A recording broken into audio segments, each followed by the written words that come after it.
সবাইকে মেরি ক্রিসমাসের শুভেচ্ছা। আজ 25শে ডিসেম্বর। আজকে মিঠির কাছে দিনটা খুবই স্পেশাল। ও কাল রাত থেকে শুরু করেছে, মানে ঘুমাতে পারিনি ঠান্ডার মধ্যে। রাত্রেবেলা বলছে যে দরজা খুলে ঘুমাও, না হয় আমাকে স্যান্টা কী করে সে গিফট দেবে।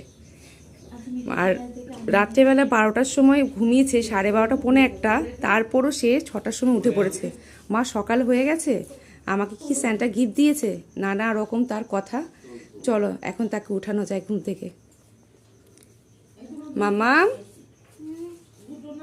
ওঠো, মর্নিং হয়ে গেছে।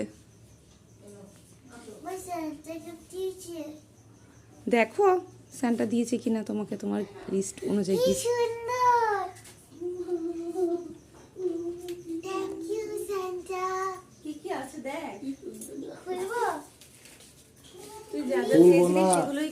আমাকে দিতে বলছে।